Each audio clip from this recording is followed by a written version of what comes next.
아부다비에서 열린 우크라이나, 미국, 러시아 대표단 협상은 성과 없이 다음 주에 재개될 예정입니다. 하지만 이번 협상에서 어떤 내용이 논의됐는지에 대한 첫 번째 정보 유출이 있었습니다. 특히 완충지대 설치와 휴전 감시를 미국이나 유럽 군대가 담당하는 방안이 논의되었습니다. 여기선 모든 정보를 직접 모아야 합니다. 한편 블라디미르 젤렌스키는 전쟁 종식 과정과 실제 안전 보장을 위해 미국의 감시와 통제가 필요하다는 인식이 분명해졌다고 밝혔습니다. 동시에 러시아 측은 이와 관련해 우크라이나, 미국, 러시아가 아부다비에서 완충지대 설치와 그에 대한 통제 메커니즘에 대해 논의했다고 덧붙였습니다. 동시에 러시아는 우크라이나가 도네츠크에서 모든 군대를 완전히 철수하고 해당 지역을 크렘린에 넘길 것을 계속해서 주장하고 있습니다. 러시아가 12년간 점령하지 못한 지역입니다.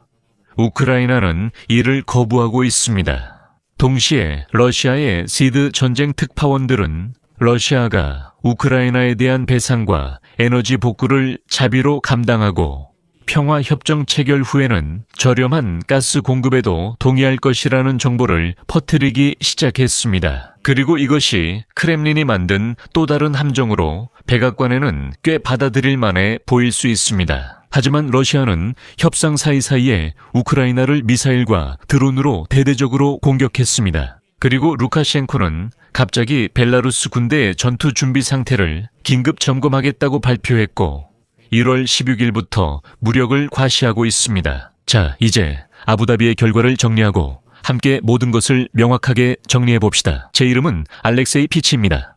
함께 이 주제에 대해 이야기해 봅시다. 하지만 시작하기 전에 이 채널을 구독해 주시고 좋아요도 눌러주시고 이 영상 아래 여러분의 댓글도 남겨주세요. 이것은 유튜브에서 콘텐츠를 홍보하는 데 매우 중요합니다.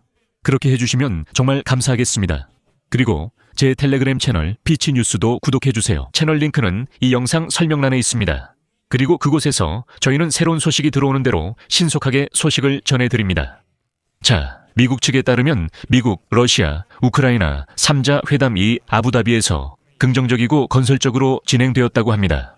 하지만 구체적인 내용은 공개되지 않았습니다. 트럼프 대통령의 고문 스티븐 비트코프와 제러드 쿠슈너가 우크라이나 동부 영토 통제 문제에서 의견 차이를 좁히려 시도 중인 것으로 알려졌습니다. 이번 협상은 러시아가 밤사이 키이우와 다른 도시들의 대규모 미사일 및 드론 공격을 감행한 가운데 이루어졌습니다. 우크라이나 대통령 젤렌스키는 러시아군이 370대 드론과 21발의 미사일을 발사했다고 밝혔습니다. 그리고 여기서 엑시오스 통신사는 이 협상에 대한 뜻밖의 세부 사항을 공개했습니다. 이것이 제가 이전 방송에서 언급한 내용이며 첫 직접 협상 후 인용문이 이어집니다.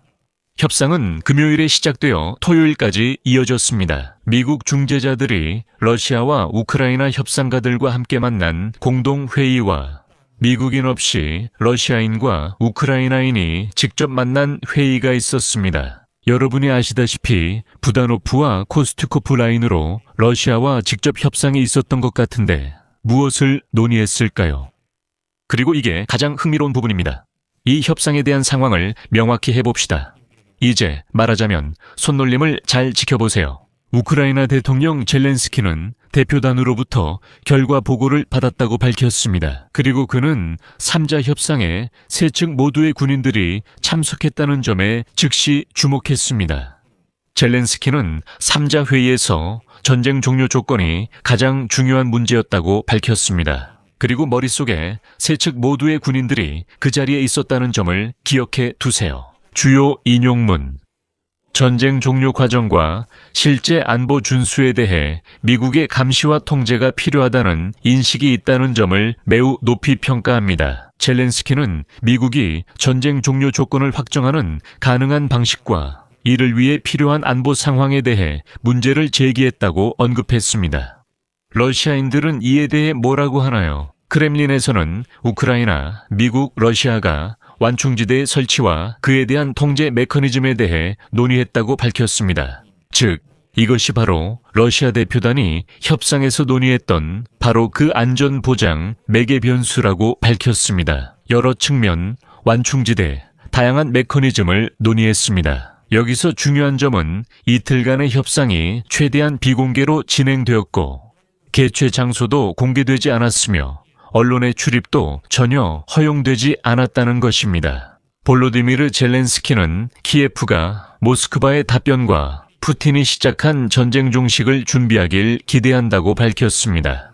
동시에 젤렌스키는 협상의 내용에 대해 결론을 내리기에는 아직 이르며 많은 것이 협상의 계속과 다음 라운드의 결과에 달려있다고 언급했습니다. 즉, 지금은 모든 당사자가 각자 수도로 돌아가 상부에 보고하고 향후 방안을 논의하기 위해 흩어져 있습니다. 그리고 여기서 우리는 다시 완충지대와 휴전 준수 통제 문제로 돌아가게 됩니다.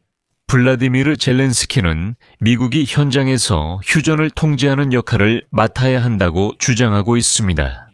여러분도 아시다시피 유럽은 자국 군대를 우크라이나에 파병하자고 제안하고 있고 러시아는 여기에 더해 완충지대까지 만들자고 제안하고 있습니다. 그리고 분명히 바로 이런 내용들이 논의된 것입니다. 왜 제가 이렇게 확신하냐고요? 대표단의 구성원을 자세히 살펴보세요. 여기서 젤렌스키의 군사 발언으로 돌아가 보겠습니다. 러시아는 군인과 전직 정보요원 코스튜코프를 협상에 보냈습니다. 우크라이나도 마찬가지였지만 핵심은 미국 대표단의 구성입니다. 주목해 주세요.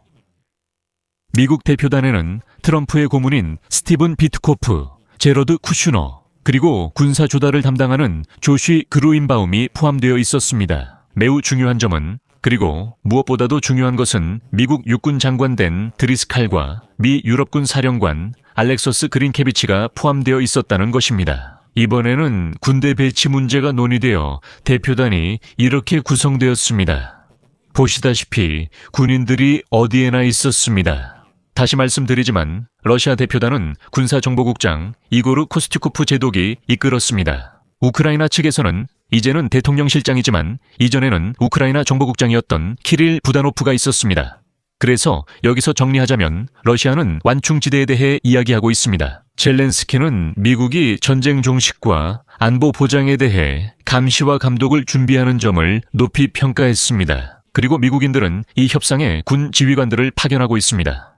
하지만 솔직히 말해서 협상에서 어떤 대단한 돌파구가 있었던 것은 아닙니다. 실제로 그렇습니다. 유일하게 해결되지 않은 문제는 영토 문제로 남아 있습니다. 블라디미르 푸틴은 우크라이나군이 도네츠크 지역에서 러시아 점령군이 12년간의 전쟁 동안 점령하지 못한 영토에서 철수할 것을 요구하고 있습니다. 우크라이나는 이에 반대하지만 원칙적으로 협상에서 어떤 기대를 할 수 있을까요? 협상 중간 러시아가 무엇을 하는지 생각해보면요. 러시아는 우크라이나에 396대의 드론과 미사일을 발사했으며 KH-22와 치르콘 미사일도 포함됐습니다. 러시아인들은 우크라이나가 양보하지 않으면 민간 에너지 시설 공격을 늘려 우크라이나를 굴복시키려 한다고 암시하고 있습니다. 그리고 여기서 러시아 선정아들은 블라디미르 푸틴이 도널드 트럼프에게 러시아가 우크라이나에 배상금을 지불할 의향이 있다는 아이디어를 팔려고 한다는 주장을 정보 공간에 퍼뜨리기 시작했습니다. 그는 미국에 동결된 러시아 자산의 일부를 영토 복구에 사용할 수 있다고 주장했지만 이 배상금 지급은 다소 독특한 방식으로 이루어질 것이라고 했습니다.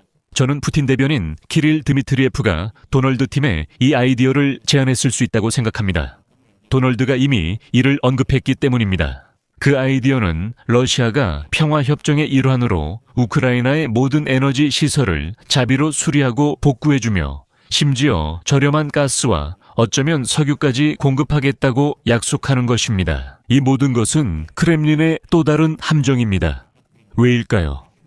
블라디미르 푸틴은 우크라이나를 군사적으로 장악할 수 없다는 걸 알아 하이브리드 방식으로 시도하려는 것입니다. 푸틴은 트럼프에게 러시아가 우크라이나 에너지 시스템을 완전히 복구할 수 있다고 설득하려 하지만 그 과정에서 러시아 기술을 사용하려 합니다. 그렇게 되면 크렘린은 우크라이나의 모든 핵심 인프라에 대해 단순한 완전이 아니라 진짜 완전한 통제권을 갖게 됩니다. 우리는 러시아가 우크라이나를 가스로 협박하고 파이프라인을 차단해 크렘린이 원하는 결정을 압박했던 것을 잘 기억합니다. 그러니까 그런 식의 배상은 우리에게 전혀 필요하지 않습니다. 하지만 전반적으로 말하자면 이 모든 협상은 단 한 명의 관객을 위한 연극일 뿐이라는 점을 지적해야 합니다. 우크라이나는 전쟁에서 누가 누구인지 트럼프 행정부에 보여주려 하면서 동시에 건설적이고 협상 가능한 모습을 보이려 노력하고 있습니다. 또한 협상 중 러시아의 에너지 시설 공격은 전쟁 종식 의지가 없다는 또 다른 증거입니다. 그러나 아이러니하게도 러시아는 트럼프의 분별력 부족을 이용해 우크라이나가 협상의 비협조적이라고 그를 설득하려 합니다. 러시아는 에너지 복구를 제안하지만 우크라이나는 도네츠크를 넘기려 하지 않습니다. 이런 상황이 1년째 이어지고 있습니다. 러시아는 우크라이나를 얼어붙게 하려 하고 트럼프는 우크라이나의 끈질김에 감탄만 합니다. 여기서 마치겠습니다. 댓글로 의견 남겨주시고 구독과 좋아요, 알림 설정도 부탁드립니다. 이 채널을 지원하려면 아래 링크나 계좌로 후원 또는 유료 구독을 이용하실 수 있습니다. 영상 설명에 알렉세이 패치 채널 지원하기가 있습니다. 편한 방법을 선택하세요. 여러분의 어떤 지원이든 정말 감사드립니다. 오늘은 여기까지고 건강 잘 챙기시고 모두 안녕히 계세요.